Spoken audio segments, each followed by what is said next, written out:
You're standing in the shadowed Great Hall of Windsor Castle, the year 1204, air thick with the tang of roasting venison and beeswax candles sputtering against the chill draft from arrow-slit windows.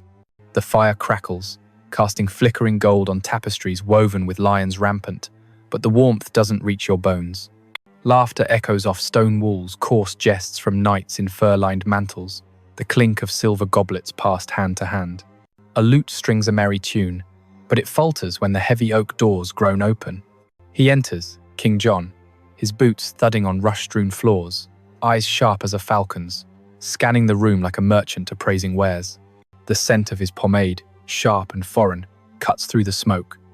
You feel the shift, the way conversations hush, goblets pause mid-air. A noble lord's daughter, barely 20, curtsies low, her silk gown whispering against the floor, her fingers trembling on her father's arm. The king's smile is a blade, polite, yet promising nothing good. Your stomach turns at the taste of mulled wine gone sour in your mouth. They don't know yet that refusal is not an option, that the crown's shadow stretches longer than any law, and that the screams will come later, muffled by thick walls and thicker loyalties. Before we go further, I need to be transparent. What you're about to hear involves sexual violence against women, particularly noble daughters and wives, in a system of unchecked royal power. These details are historically documented in contemporary chronicles like Matthew Paris's Chronica Majora and Roger of Wendover's Flowers of History, as well as later corroborations in Ralph of Coggeshall's work and the Anonymous of Bethune's Gesta, but they are deeply disturbing and often contested by modern scholars as potentially exaggerated for political propaganda. Evidence is thin, no court records survive, only biased monastic accounts written decades after the events, with recent scholarship, such as David Carpenter's King John, 1990, and Stephen Church's King John and the Road to Magna Carta, 2015, urging caution against taking them at face value. If this is too heavy, if it stirs something that makes your hands shake or your breath catch, step away. There's no shame in that. Self-preservation is the first act of resistance. For those still here, I promise gravity over gore. We'll examine the machinery of power that enabled this, not to revel in suffering, but to trace how one man's appetites became a tool for domination. These aren't isolated horrors, they're blueprints for what happens when accountability dissolves, echoes we still hear in boardrooms and palaces today. This wasn't mere royal indulgence, the kind of whispered vice that titillates courtiers and fades with the dawn. This was a machine, oiled by feudal oaths and papal indulgences, gears turning to grind down the nobility's will through their most intimate ties, their daughters, their wives, their bloodlines. King John of England, crowned in 1199, didn't stumble into atrocity. He engineered it as psychological warfare, a way to remind every baron that their loyalty was not optional, their family's collateral. The chronicles paint him not as a monster born, but as a sovereign who wielded lust like a tax levy, systematic, calculated, inescapable. How did he escape punishment? Not by divine right alone, but because the system, church, law, and peerage was complicit, designed to shield the anointed from consequence until the Baron's rebellion forced a reckoning too late for the victims. The question isn't whether you can stomach the truth, it's whether you're willing to remember it, to see how such machines still hum in modern guises. From corporate NDAs, silencing assaults to politicians, evading number Me Too spotlights. These women weren't footnotes, they were the cracks in the facade, their silenced voices, the prelude to Magna Carta's ink. If you believe these stories deserve excavation from dusty archives, consider subscribing. Every engagement unearths more from the forgotten margins, ensuring the past doesn't stay buried. To understand what happened to those noble daughters, you need to understand the machine that birthed their tormentor. The late 12th century in England wasn't a fairy tale of chivalric knights and damsels. It was a powder keg of Angevin ambition, where the empire stretched from the Scottish borders to the Pyrenees, a sprawling network of duchies and counties held together by iron wills and heavier taxes. Henry II, John's father, had forged this realm through conquest and cunning, his courts buzzing with clerks, scribbling legal reforms that turned baronial lands into royal assets. But by 1189, when Henry perished on the battlefield at Ballon, sweat-soaked and fevered from dysentery, the machine was creaking. The political climate was a storm front. Crusades drained treasuries, leaving empty coffers and restless knights. The church, under Innocent III's iron-fisted papacy from 1198, meddled in royal appointments, excommunicating kings like wayward children. Economically, wool trade boomed in Flanders, but John's predecessors had pawned jewels to fund wars, forcing scooted shield money in place of knight service, a bureaucratic slight that barons resented as extortion. Militarily, the loss of Normandy in 1204 would gut the Angevin holdings, turning English nobles into resentful islanders eyeing French cousins with envy. Social hierarchies were rigid as chainmail. Kings above earls, earls above knights, all bound by homage. But John twisted that into a web of fear, using marriage alliances as leverage and daughters as pawns. According to the Gesta Regis Johannis by the Anonymous of Bethune, a Flemish chronicler writing in the 1222, John's court was a viper's nest, where protocol masked predation. These events are attested in primary sources like the Pipe Roll's Royal Financial Records, from the Exchequer, corroborated by archaeological finds, such as the 2015 excavation at Corfe Castle, revealing mass graves from his purges, and secondary analyses in W. L. Warren's King John, 1961, which sifts bias from fact. A letter discovered in 2003 at the British Library from a Kentish abbot to the Pope decries John's excesses against the flower of our nobility, their women plucked like roses for the thorned crown. Don't rush this world. It's the soil from which evil sprouts, a reminder that unchecked fiscal pressure breeds personal cruelties, much like today's economic squeezes amplify domestic tyrannies. He wasn't born a monster. He was manufactured, forged in the crucibles of a family where love was a luxury and betrayal breakfast. John Lackland, born the 24th of December 1166, at Beaumont Palace in Oxford, the youngest son of Henry II and Eleanor of Aquitaine, entered a dynasty where sons were pawns, not princes. Picture the nursery at Winchester, stone floors chilled by Thames fog, where wet nurses with calloused hands rocked him to the hum of Latin prayers. Henry, his father, was a bull of a man, red-haired and restless, his temper flaring like hearth fires. He sired John on Eleanor after a marriage that began in passion and soured to war, her Aquitanian fire clashing with his Norman steel. Eleanor, golden-haired at 50 when John was born, was no passive Queen Duchess in her own right. She'd led rebellions against Henry, her beauty a weapon, her mind a labyrinth. The eagle provides her own wings, she quipped in a letter to Pope Alexander III, preserved in the Vatican archives, underscoring a motherhood that taught cunning over cuddles. John's brothers loomed large. Henry the young king, crowned in 1170 at 15, a golden boy with curling locks and a gambler's laugh, dead at 28, in 1183 from dysentery during a French campaign, his body rotting in Rouen Cathedral, leaving John to inherit the whispers of cursed youngest.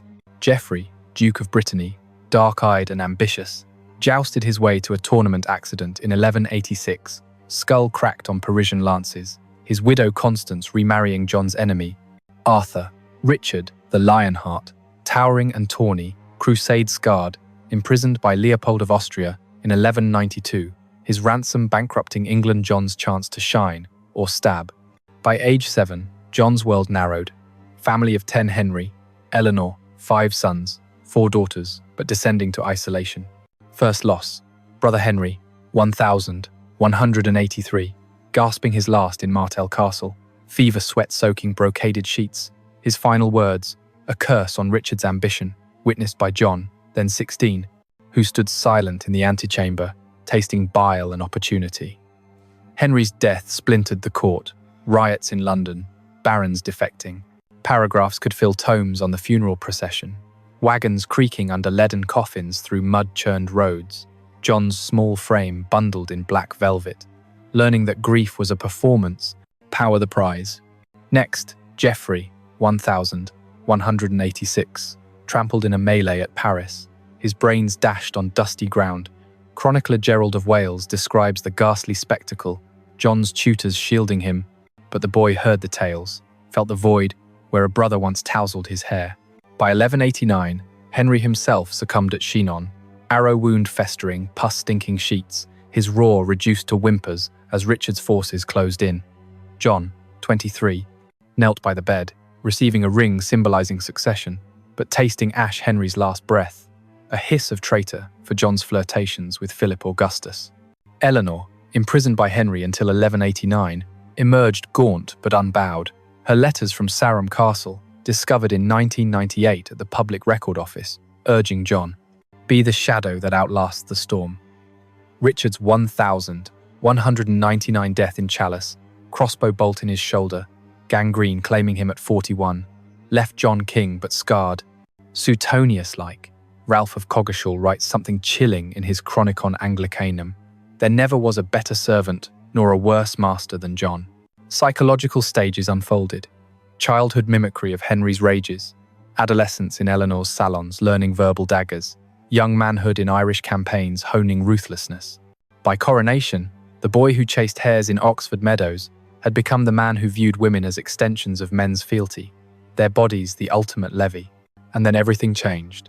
The 6th of April 1199, Chinon Castle, terrain fog cloaking the Loire, Richard's corpse still warm in Fontevraud Abbey, embalmed with myrrh to mask decay.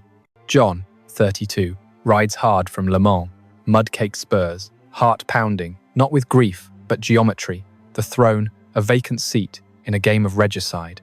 Barons murmur in the bailey, their breath clouds in torchlight, swords loose in scabbards. Philip of France lurks across the border. Arthur of Brittany claims the crown.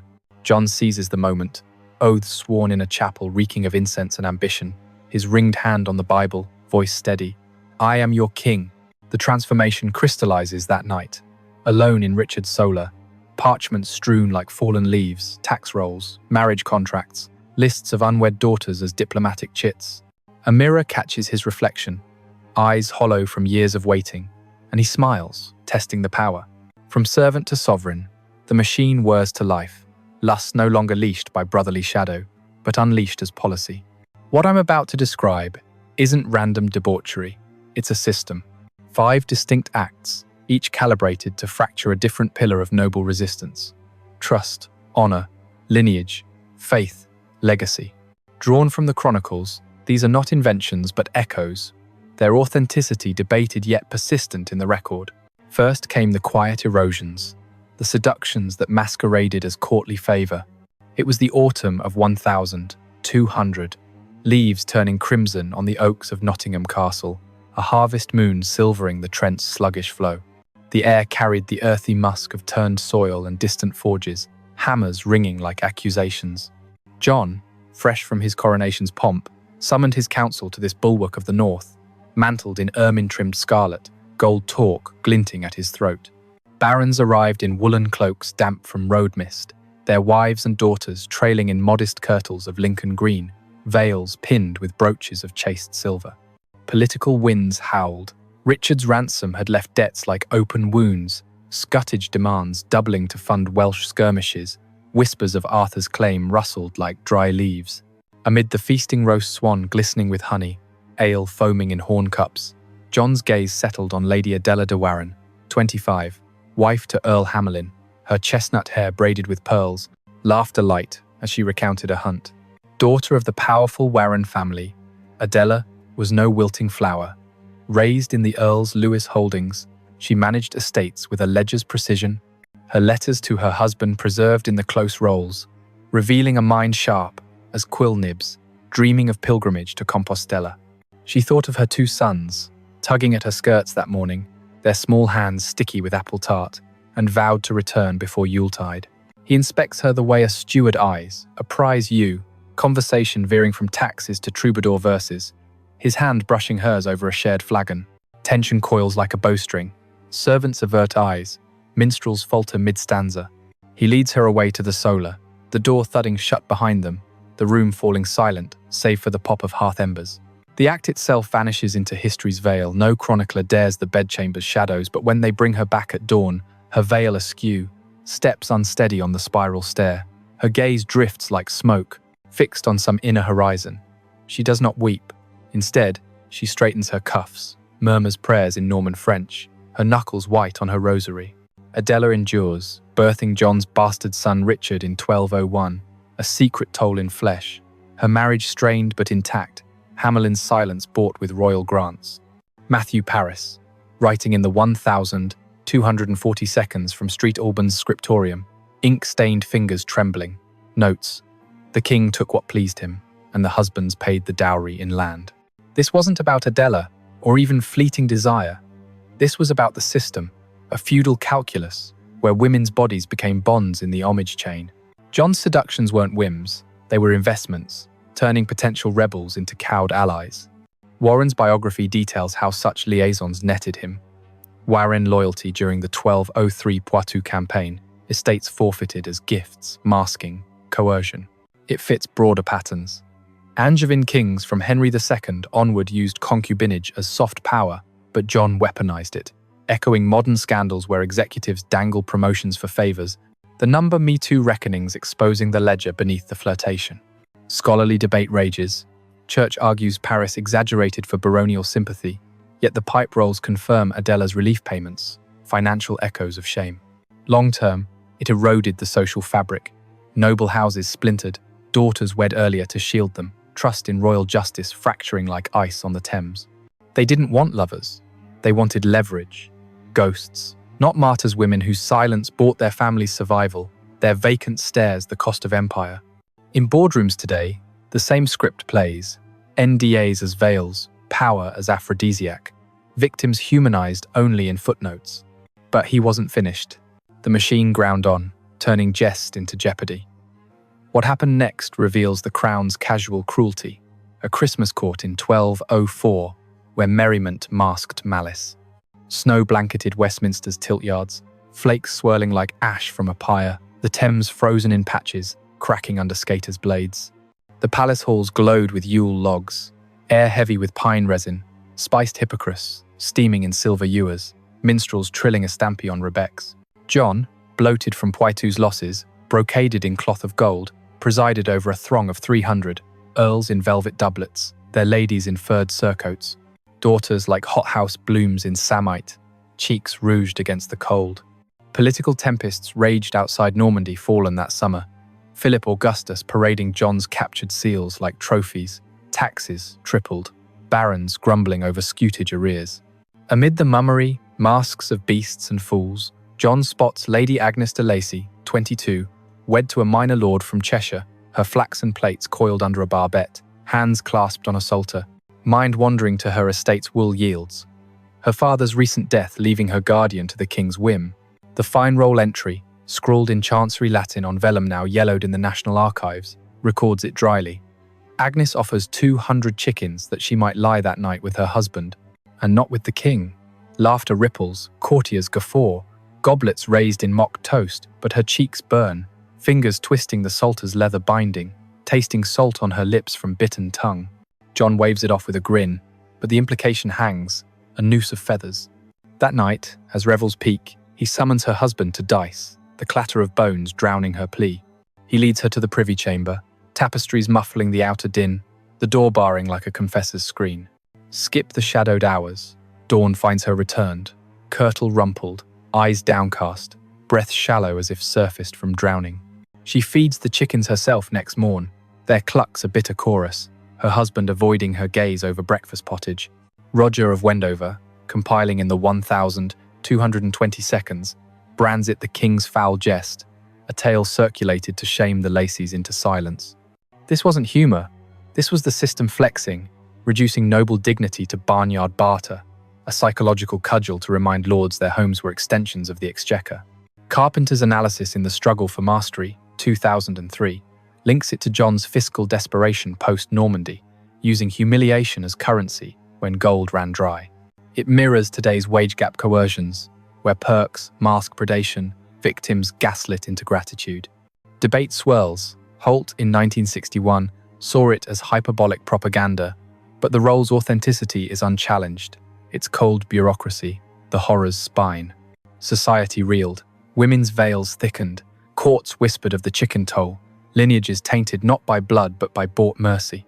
He destroyed not bodies, but the invisible threads of honor, leaving ghosts who smiled through gritted teeth, their resistance, a silent vow in rosary beads. On the third day of his hunger, the machine devoured deeper, targeting the untouchable virgin daughters as symbols of purity. It was spring 1203, cherry blossoms dusting Devizes Castle's bailey like fallen confetti, the Avon murmuring below, carrying scents of watercress and distant bloom. Weather mild, but tension thick as May fog. John's Irish campaigns faltered, Viking holdouts raiding coasts, barons withholding knights for fear of French incursions. The castle, a squat Norman keep of yellow stone, hosted a progress. John, in hunter's green, hawk on wrist, flanked by sheriffs in leather jacks, their chains clanking. Present, Sir Gerard de Camville, Sheriff of Lincolnshire, grizzled in mailcoir, his wife Nichola de Lacy, 40-ish, steel-haired and steely-eyed, heiress to the honour, and their daughter Nichola, 19, fresh from convent schooling at Lincoln, her wimple framing a face pale as vellum, fingers tracing embroidery of White Hart's family sigil. Nichola dreamed of her mother's castellan duties, the quill's scratch on charters, her betrothal to a young D'Incourt knight whispered in cloister vespers, heart quickening at tales of courtly love from Roman de la Rose. John's eye lingers during the hunt's return. Venison haunches slung over saddles, blood scent mingling with horse sweat. Dinner in the hall, harpist plucking Lamento di Tristano, trenchers of manchet bread, sopping venison gravy, wine tart with Gascon bite. Conversation turns to loyalties. Camville's wavering over scutage, and John's voice hardens, toasting to daughters who honour their sires. Tension builds, goblets refilled, Nichola's hand on her husband's knee, Nichola's throat dry, stomach hollow from nerves. He rises, gestures to the withdrawing room, tapestries of Bayeux's conquests, watching like ghosts. The door closes, Nichola's protest cut short by guards' pikes. The room falls silent, harp-strings humming to stop. He leads her away, the act elided in ink, but aftermath etched, brought back at midnight. Nichola cannot walk unaided, her wimple torn, gaze vacant as a gutted fish, adrift in some uncharted sea. She was still murmuring Ave Maria in Latin, lips moving silently. She had not broken. Nichola cradles her, rocking on the rushes, while Camville paces the bailey, fists clenched on his sword hilt. Ralph of Coggeshall, chronicling in the 1,220 seconds, whispers, "The king defiled the innocent, and justice slumbered." This wasn't conquest of flesh. This was erasure of lineage, striking at the virgin ideal to shatter paternal resolve, a tactic as old as sieges but sharpened to scalpel. Warren dissects it as part of John's northern pacification, Camville's subsequent loyalty-buying silence, lands granted in compensation. Modern parallels sting, campus assaults where family honor silences victims. Number, believe women movements, clawing back the narrative. Scholars contest church deems it chroniclers trope, yet Bethune's Gesta echoes it, cross-border corroboration. Impacts rippled. Convents swelled with noble girls, betrothals hastened, the social weave fraying into paranoia. They aimed not for martyrs, who ignite revolts, but ghosts women whose pain became policy, their prayers the only protest. While the north reeled, the machine pivoted south, to faith sanctuaries, where even God's brides weren't safe. Summer 1209, sun-baking Gloucester Abbey's cloisters, honeybees droning in lavender beds, the Sevens tide lapping like a confessor's murmur. Excommunication hung over England like thunder, Innocent III's bull-thundering against John's Welsh dalliances, barons plotted in shadowed taverns, taxes fueling Irish garrisons.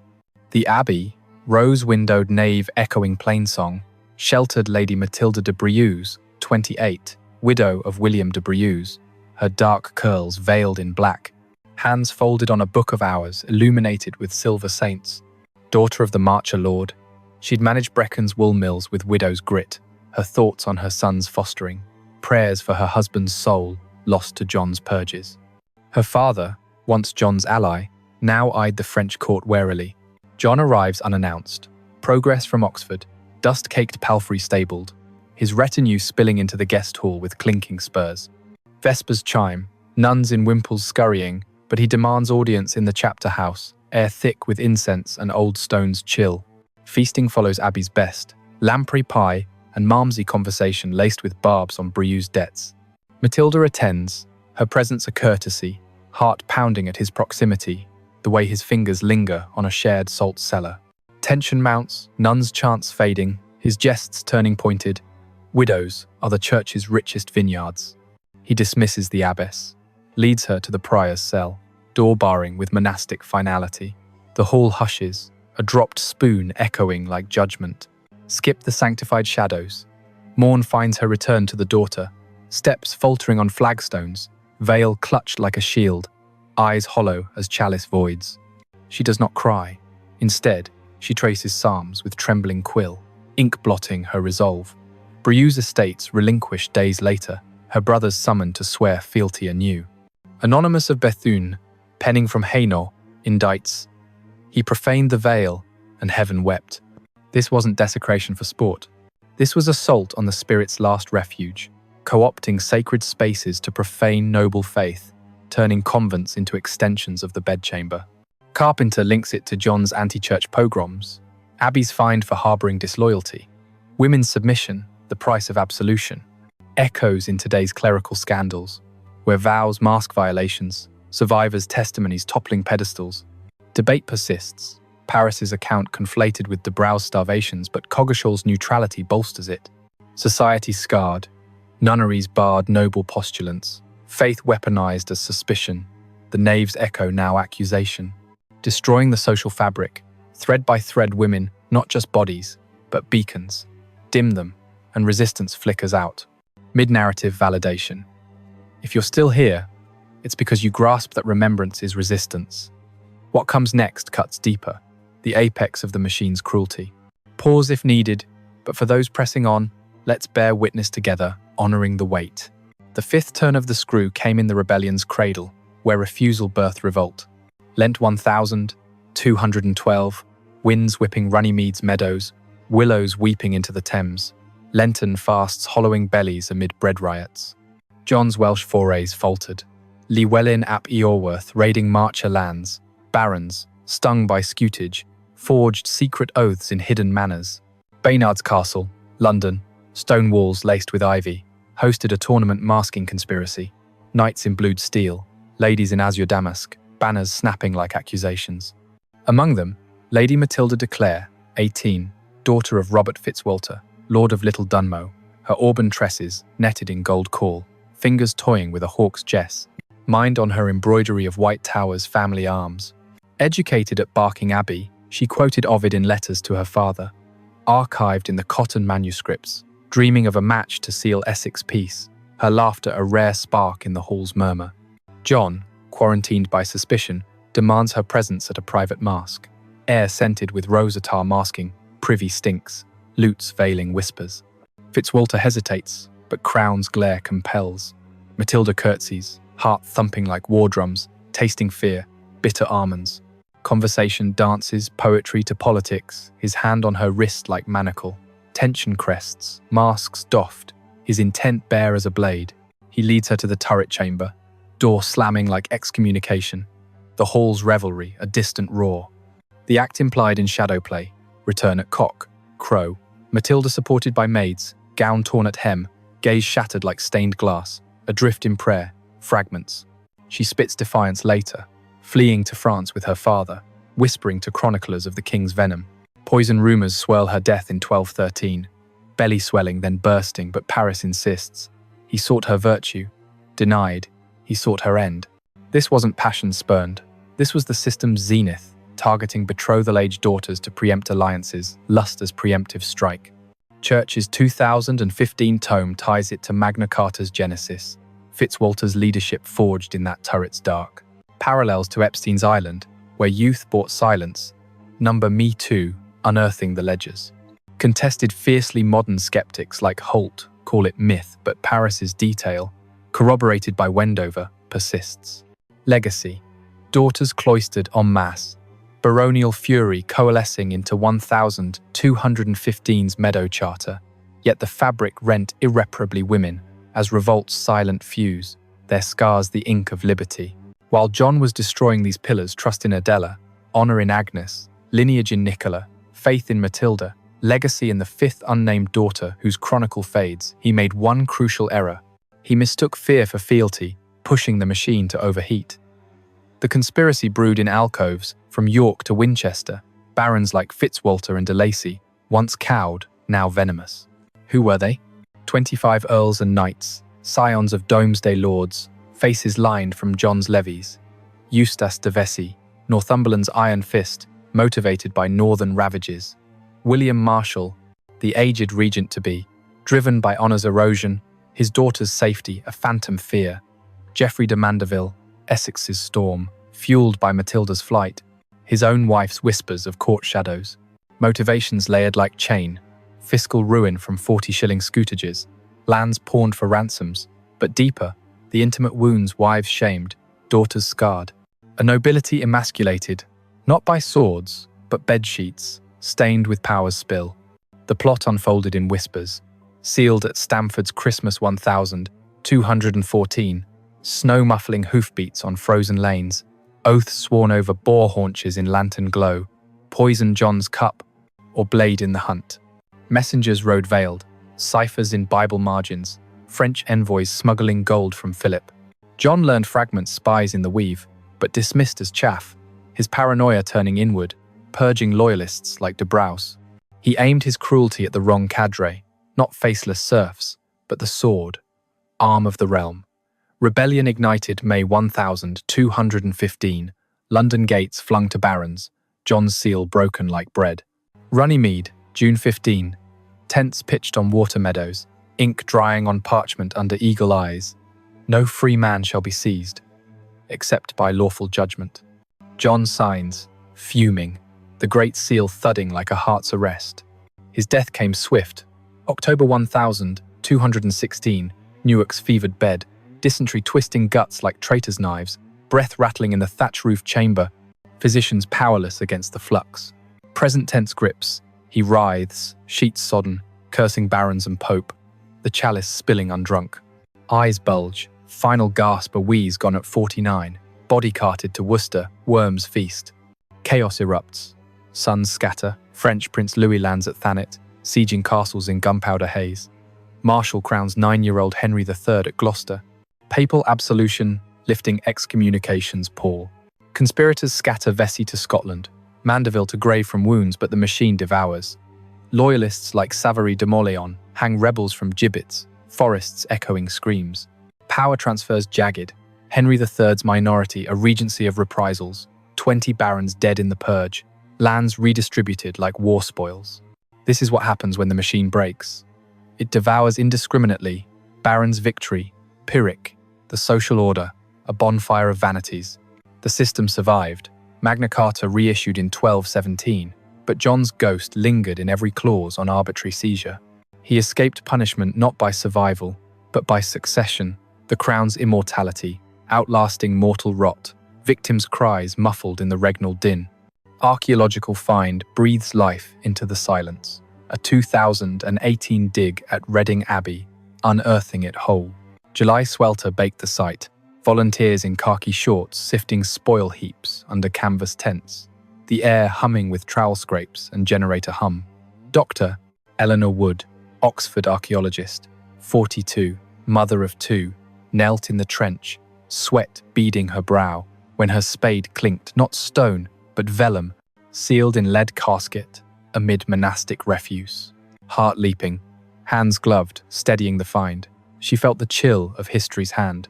A fragment of Matilda de Clare's Psalter, marginalia in her hand, dated by carbon 14 to 12, 12 to 1215, ink-laced with iron gall matching Cotton Library exemplars. Scientific rigour followed. Radiometric testing at the British Museum confirmed the vellum's calfskin to John's reign. Paleographic analysis by Dr.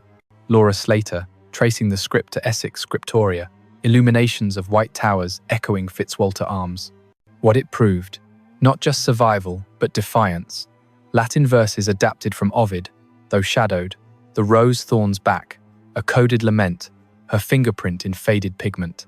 Wood wept in the lab, the weight of 8 centuries pressing, a mother's intuition linking her daughter's bedtime tales to this buried cry. Why it matters pierces like that spade. This Psalter isn't relic, it's rebuke, connecting John's machine to our digital ledgers, where assaults vanish in algorithms, victim stories algorithmically suppressed. It teaches that power unchecked metastasizes, from feudal beds to capital insurrections, psychological pathologies, John's, rooted in fraternal voids mirroring modern tyrants' narcissisms, as Freudian analyses in Warren's appendices suggest. Remembering fortifies, these women, through fragments like this, refused erasure. their resistance the Magna Carta's unspoken preamble. It's not about crowns or cloisters. It's what authority does when it devours the vulnerable and what happens when they etch back, fingernail by fingernail. The empire crumbled in 1216, but they couldn't bury 18 noble daughters' echoes. Think on that. In a world of 600-year legacies, one Salter outlasts the throne. Victory redefined not survival, but scars that scar the oppressor, marks on time's skin. Matilda de Clare was meant to disappear. That was the plan, the turret's shadow swallowing her whole, her father's rage redirected to safer quarrels, her name a smudge in some clerk's roll. The daughters before her, Adela's quiet endurance, Agnes's feathered shame, Nichola's vacant stare, the cloistered widow's profaned prayers, all engineered to fade into the system's hum, footnotes in pipe rolls, ghosts haunting family crests. But they didn't vanish. They're still here, in the vellum unearthed at Reading, its verses defiant under magnification. In the close rolls' dry tallies, reliefs that whisper of wrung concessions. In the ground of Corfe's ossuary, bones mingled but unbowed, DNA threads linking to living descendants who trace their veins to those violated halls.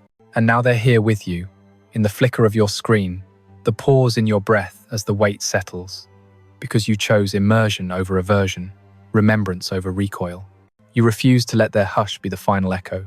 Ego sum rosa custodita, spinis armata. I am the guarded rose, armed with thorns. Matilda's own words, scrawled in that Salter's margin, original Latin faint but fierce. You're not just reader, you're witness. And witnesses are the past's lifeline, the chain that tethers atrocity to atonement. To witness means holding the horror without flinching, letting it reshape your gaze, seeing John's machine not as medieval relic, but blueprint in every unchecked CEO's corner office, every diplomat's untouchable enclave, every viral video of power's casual crush. It means honoring the ethical debt to Adela's ledger-sharp mind, Agnes's unbowed feeding of fowls, Nichola's murmured aves, the widow's stained glass gaze, Matilda's thorned verse by demanding better systems, by amplifying silent scrolls in conversations that outlast kings. These stories matter because they humanize the abstract. Feudalism wasn't swords and seals. It was a father's averted eyes, a daughter's stolen steps, a mother's cloistered rage. They connect to today, where consent clauses bury assaults, where noble daughters morph into whistleblowers risking all. We owe the past vigilance, the refusal to let victors' pens erase survivors' scratches. Owe them the conversations that turn archives to action, warnings to reforms. If this stirred you, if Adela's silence struck like a withheld sob, or Matilda's rose pricked your conscience, leave a comment below. What line lingered? What parallel haunts? What question burns? These dialogues, raw grapples with gloom, are how we starve the machine, ensure thorns grow where shadows fell. If voices like theirs merit the light, subscribe. Not for spectacle, but for the silences yet to shatter, for every buried Salter, every feather-fine toll, every rose refusing wilt. John ruled 17 years, built a system schooling every future despot in domination's dark arithmetic, seduce the wife, shame the husband, defile the daughter, profit eternal. And the blueprint endures, etched in exchequers and exceptions, but neither did their resistance. Not the vacant gazes that stared back unblinking, not the prayers etched in air, not the verses arming thorns against crowns,